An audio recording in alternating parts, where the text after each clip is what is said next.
Tipper ಮಾಡಿ tipper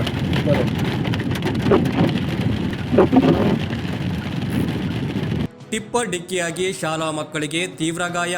ಗಣಿ ಇಲಾಖೆ, ಆರ್ಟಿಒ, ಪೊಲೀಸ್ ಇಲಾಖೆ ವಿರುದ್ಧ ಸಾರ್ವಜನಿಕರ ಹಿಡಿಶಾಪ. ಗುಂಡ್ಲುಪೇಟೆ ತಾಲೂಕಿನ ಚಿಕ್ಕತುಪ್ಪೂರು ಗೇಟ್ ಬಳಿ ಶಾಲಾ ಮಕ್ಕಳನ್ನ ಕರೆದೊಯ್ತಿದ್ದ ಟಾಟಾ ಎಸ್ ವಾಹನಕ್ಕೆ ಟಿಪ್ಪರ್ ಡಿಕ್ಕಿಯಾದ ರಭಸಕ್ಕೆ ಟಾಟಾ ಎಸ್ ವಾಹನದಲ್ಲಿದ್ದ 9 ಮಕ್ಕಳಿಗೆ ತೀವ್ರ ಗಾಯಗಳಾಗಿದ್ದು ಹೆಚ್ಚಿನ ಚಿಕಿತ್ಸೆಗೆ ಖಾಸಗಿ ಆಸ್ಪತ್ರೆಗೆ ಪೋಷಕರೇ ಕರೆದೊಯ್ದ ಘಟನೆ ನಡೆದಿದೆ.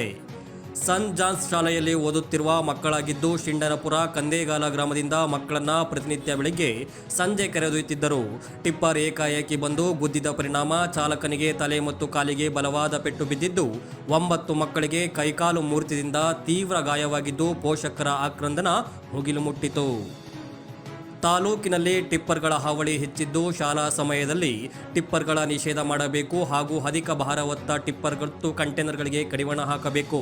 ಪ್ರತಿನಿತ್ಯ ಟಿಪ್ಪರ್ಗಳ ಅಬ್ಬರ ಹೆಚ್ಚಾಗಿದ್ದು ವಾಹನ ಸವಾರರು ರಸ್ತೆಯಲ್ಲಿ ಓಡಾಡುವುದೇ ಕಷ್ಟವಾಗಿದೆ ಎಂಬುದು ಸಾರ್ವಜನಿಕರ ಆರೋಪ. ಆರ್ಟಿಒ, ಗಣಿ ಇಲಾಖೆ, ಪೊಲೀಸರ ವೈಫಲ್ಯವೇ ಕಾರಣ. ಟಿಪ್ಪರ್ಗಳ ಡ್ರೈವರ್ಗಳು ಕುಡಿದು ಚಾಲನೆ ಮಾಡುತ್ತಿದ್ದು ಮನಬಂದಂತೆ ಚಾಲನೆ ಮಾಡುತ್ತಿರುವ ಕಾರಣ ಅಪಘಾತಗಳು ಹೆಚ್ಚುತ್ತಿವೆ.